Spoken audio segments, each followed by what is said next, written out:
And you're listening to News Talk 1340 WJRW. John Gonzalez, MLive.com, the Grand Rapids Press, and the Going Gonzo radio show weekdays at 1 o'clock. And it's a little after the lunch break here in Chelsea, Michigan, where we're with the Michigan Cares for Tourism. Great event, first of many, where they are simply getting together as statewide organizations, getting together to help restore different historic sites throughout the state of Michigan. The first one here at Mill Lake in the Waterloo area of Chelsea. And joining me is Paul Stansbie. He's from the Grand Valley State University Hospitality and, what is it? Tourism, thank you. It's okay, you can talk into the microphone. Tourism program there. And you guys have been behind this program for since the beginning, haven't you? We have, yes. We were approached as one of our faculty members, Patty Janes, has been involved in the National Tourism Cares for America event for many years. Worked off a similar model to what we're doing here in Chelsea, Michigan. We get a group of tourism professionals together. We try and blend in a number of students from different academic programs throughout hospitality and tourism education.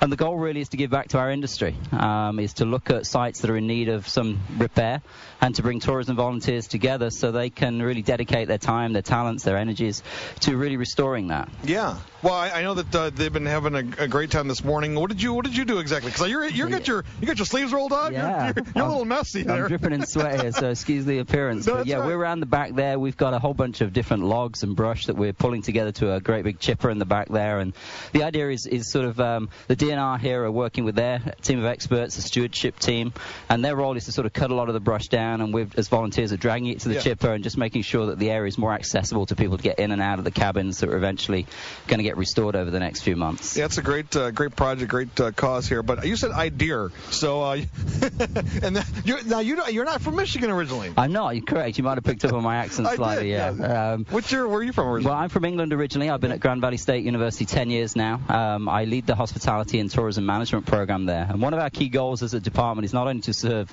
students to help our industry from a commercial perspective, but to support the goals of our college, our university, in service learning, community engagement. And so this is a perfect project for us to get involved in something where we can give back our time and energy and volunteer and really connect students to other members of the tourism industry.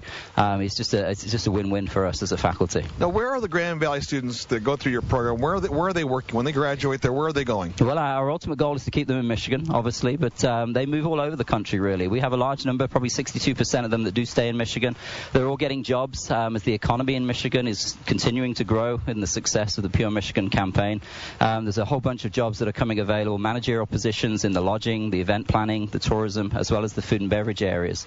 And it really amazes me as a faculty member just to see the quality of positions they're getting, not because I don't have faith in the cohorts of students that we're graduating, but just what a great industry we have here in Michigan and how much it's growing and supporting job opportunities. Well, Paul, when you came here 10 years ago to run the program here at Grand Valley State University, the tourism business had changed a little. It's not like it is today. Not at all. What's the growth have you seen at Grand Valley and throughout the state? Well, I think it's a combination of two things, really. I think it initially is driven by the statewide tourism initiative to promote outside visitors to the state of Michigan. Yeah. And clearly the success of that Pure Michigan campaign, both the radio and TV ads, not only domestically in terms of the Michigan and local markets in Ohio and Illinois and Canada, but also now we've gone national with that. So in conjunction with that has clearly been an interest in serving that industry. And we have an applied business program at Grand Valley where it has a sound business underpinning. So we're training students in all the key areas of management, finance, human resource, marketing, strategy, as well as then equipping them with the right skills and competencies to succeed in the industry itself. Now, have you had any of your friends or relatives from England come to Michigan or Grand Rapids at all? Or? Yeah, quite a lot of friends. And I think the biggest thing they take away is just how surprised they are at what a beautiful place it is. I think,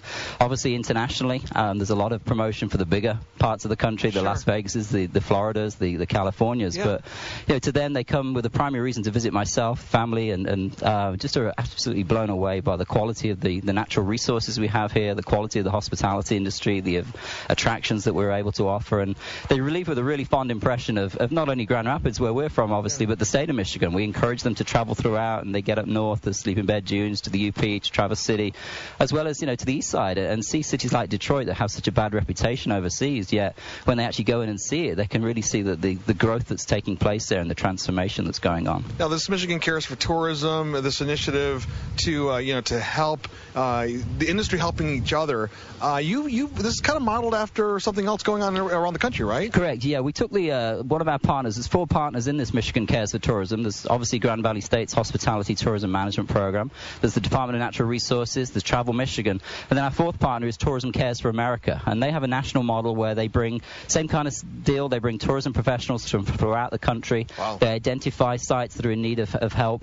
This summer, a group of us went out to Coney Island in New York, and we worked at Fort Tilden Beach, Coney Island itself, with 600 other volunteers. And the goal really was to help with the aftermath of Hurricane Sandy, and it was just a phenomenal experience to be part of, really, to go work alongside fellow tourism professionals, to get your hands dirty, to shovel sand, to pick up trash off the beach, to paint the boardwalk, and really give back to the community that can now start to recover in the tourism industry and really economically can start to really recover from this kind of thing. So you're seeing this, you saw it there, with Hurricane Sandy, and, coming to Michigan where, thank goodness, we're not dealing with that kind of, tragedy and catastrophe, but still we're dealing with sites because of the budget and so forth, the politics side of it, and I don't want to bring up politics, but you know what I'm saying? Sure. There are things that just haven't been done, and this place is a gorgeous facility, but you can tell it just hasn't been taken care of over the last 10 years. That's right. I mean, we understand there's something like 240 sites within the state of Michigan that could really use help just like this, really, and clearly there are different priorities in the state budget, and the DNR